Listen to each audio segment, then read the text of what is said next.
I've said already and what you've heard already, but you know, a lot of it was covered on Zoom and in 3 different presentations, so I don't have a lot new to add, but it's really nice to see things in the context of what we're going to be dealing with the treatments. So just as a reminder, the question is, how does mesquite respond across an ecological gradient to herbicide, and also how do the desirable plants respond? We're going to have 20 different sites. Each site will consist of paired plots, herbicide, no herbicide, and those plots are 5 hectares each, so pretty big areas, sprayed by airplane. And I don't know how much you know about spraying herbicides, but I always find this amazing. We're spraying 4 gallons per acre. That's the rate of the spray, which you'd hardly think that would even get anything wet, but that's sort of the upper end of the rate too. So very small amounts of this herbicide, and it's extremely powerful stuff. And we'll probably start to see results within a month. So you start to see leaves curling up and falling off. So anyway, that's sort of the big picture of what we're trying to see. And as you've heard many times, we're looking at several different ecological sites, ranging from mostly good grassland up to heavily invaded, mostly shrubland, all on sandy soils or deep sands. So with all of that said as the background, I think it's useful to back up a step and think about what is it that you want to get out of this? What is it that we want to get out of this? And killing mesquite is usually not the right answer. If you ask a land agency, land managers, you know, what do you want to accomplish? And they just say they want to kill weeds, they're kind of setting themselves up for failure. So I think you have to start with what you want to get back. And that's what Molly's going to be looking a lot at, is what happens to the vegetation after the spraying. And if you look at an area like this, you might think you have some hope, right? It's not too bad around here. There are grasses, and the mesquite abundance is pretty high, but it's not terrible compared to some sites, right? There's worse. Yeah, it could be worse. But there's, as has been talked about a lot, what's going to come back is a combination of what you see here and potentially what's in the seed bank, which may or may not reflect what you see on the soil surface. And a lot of you know Kirsten Romig, and she's demonstrated that the seed bank and the above ground plants are pretty much decoupled, right? I think a lot of you who have worked with the Hornata know that. So it's interesting to see what might happen after we spray. It's not as simple as we're releasing all of the grass from competition and it's going to do great. We don't really know. I mean, that's certainly one outcome that we might have, but in this ecosystem things are driven by a lot more than just competition. So it'll be really interesting to see what happens. Molly, how would you classify this site in terms of what you've been seeing across your 20 sites? Probably a 400. Oh man, I don't know. Brandon might feel otherwise. I should ask Brandon that. But, I have the soil map. There you go. I mean, maybe relatively recently we think it would, would have been, relatively recently. There's still a lot of, like a fair amount of black ground cover, really. So it's probably, just recently probably fallen to more like a 400. But yeah, part of the reason I think originally I thought about this spot, it's hard to see, but if you look kind of diagonally back that way, you can see there's mesquite established over there, and there's really nothing in the inner spaces, really left. That'd be more like a 600, where it's most of the grass cover that remains is isolated under the mesquite shrub islands. Whereas here things are still hopeful, I guess. So in a 400 site, somebody who's paying the bill to do the management, they might consider spraying this, probably, because it looks like there's some hope. If it's a 100 site that has a few mesquite in it, they're likely not going to spray. And if it's more advanced than this, if it's a 600, then if it was my money, I wouldn't spend it on those sites, because there's not a lot of chance of returning it to grassland quickly. we don't know what's going to happen long term, and especially with active respiration, there may be more hope. But a lot of the times it's an economic decision.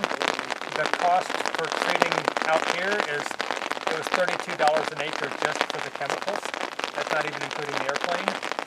And a rancher would have a hard time justifying paying that cost. Of course, a private rancher would get cost share from NRCS potentially. That would help maybe cut that cost in half.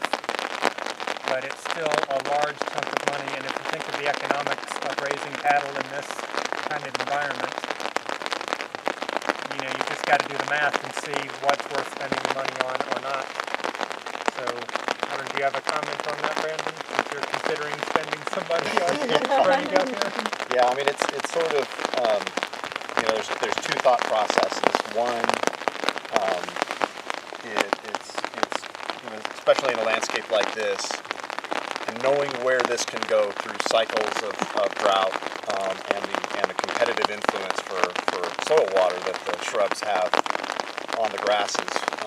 Nate Pierce just defended. He's been working here for quite a while. I don't know if you guys know Nate, but he was a student of Steve Archer's at the University of Arizona.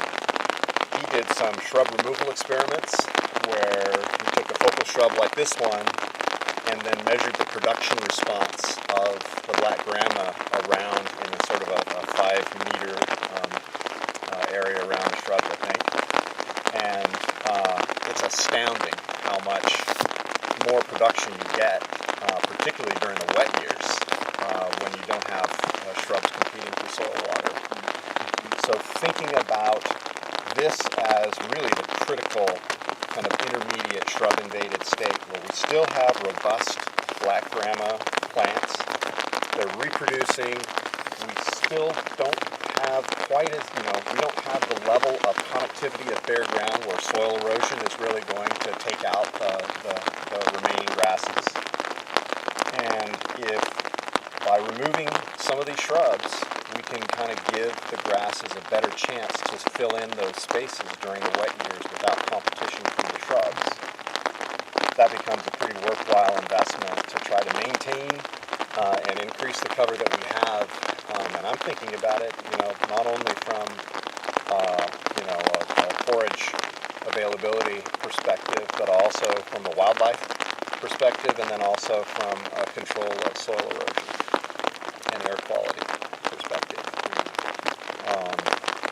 Now, like you say, if we're in 600 and it's already a dune, you're killing shrubs, but you have the system is already so dominated by wind erosion, sediment deposition that it's unlikely that you're going to get black grama to come back. And one thing we know about black grama is when it's gone, it doesn't come back in the seed bank. It doesn't read. So if you have a few clones left, you have some hope. And based upon another experiment we did, kind of put that at 3% foliar cover. If you're below 3% foliar cover, you usually have it in so many disparate, clumps that it can't really ever fill in. And you're also dealing with a lot of bare ground.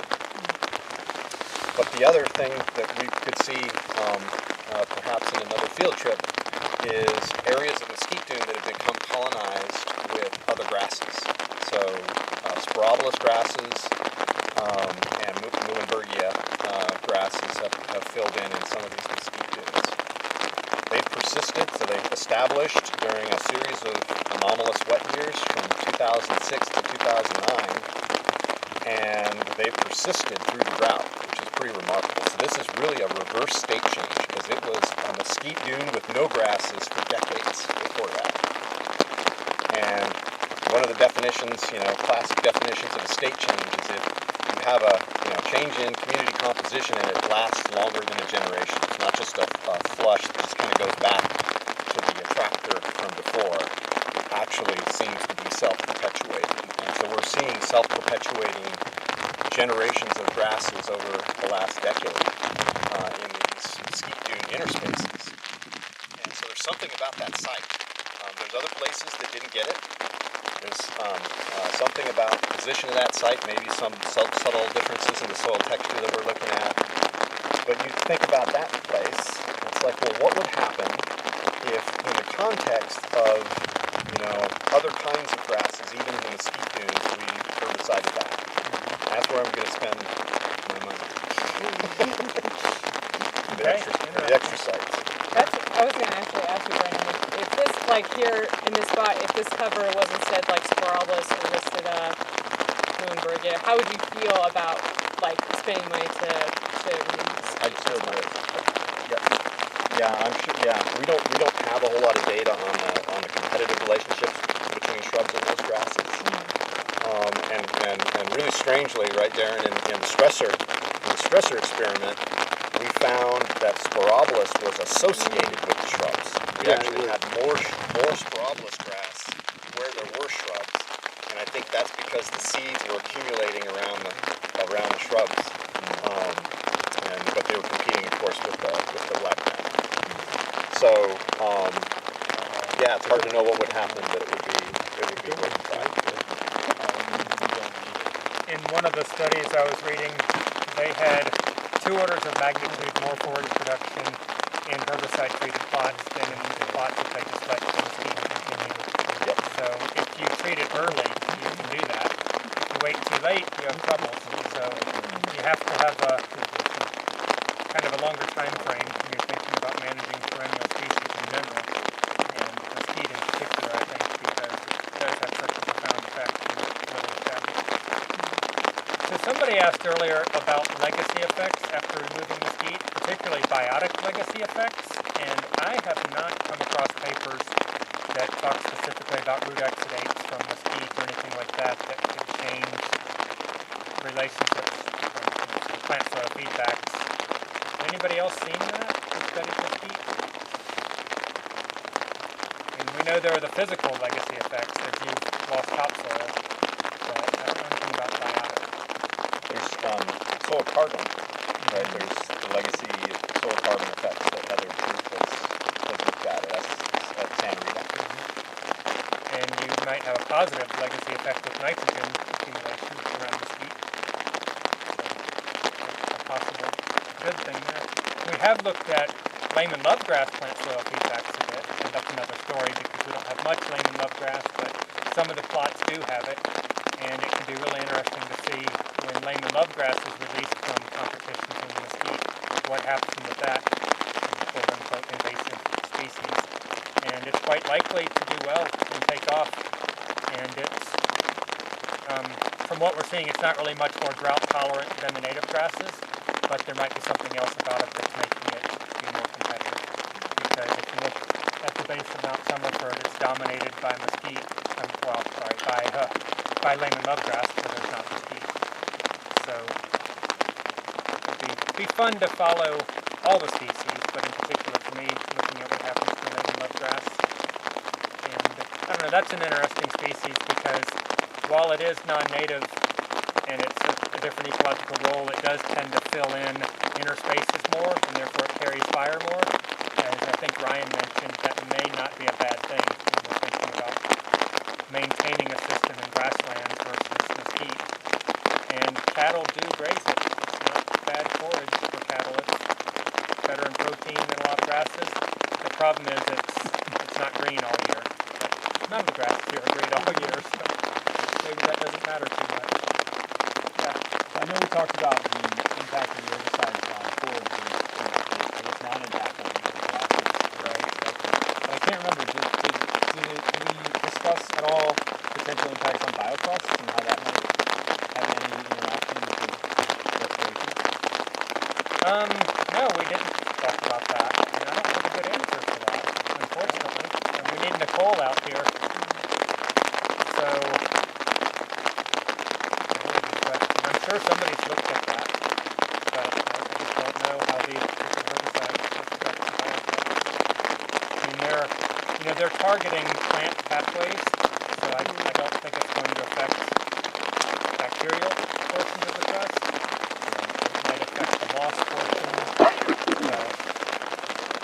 They're herbicides that are photosynthesis inhibitors.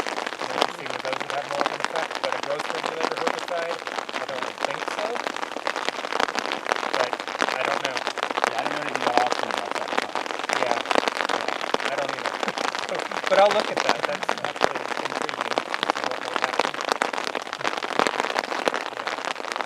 We will, through LPI, will know what happens to the crust.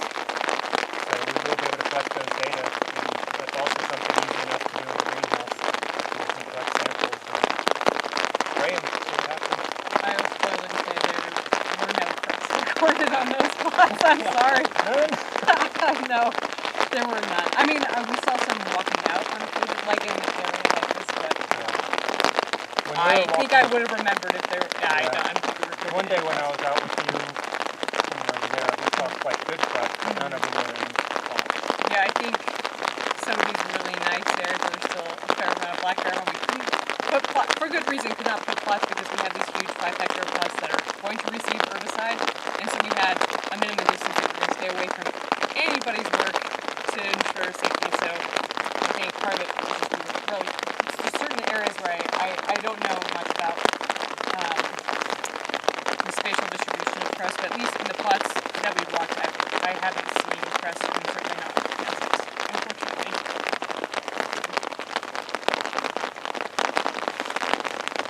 What other questions do people have?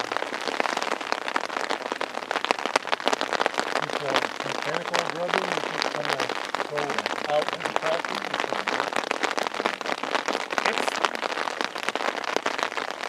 It's still practiced.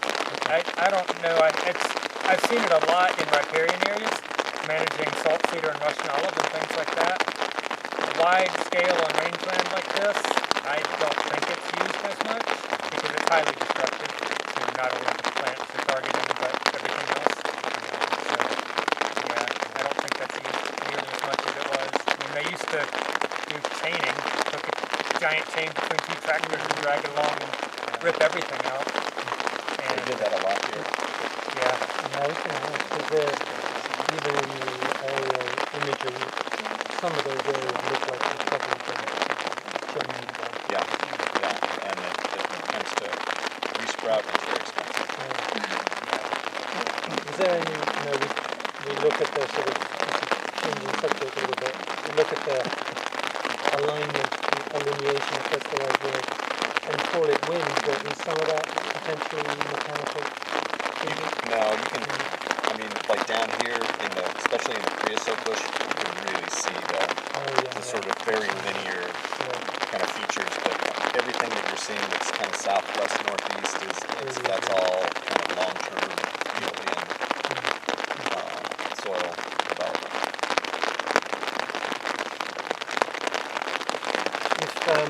If you get resprouting,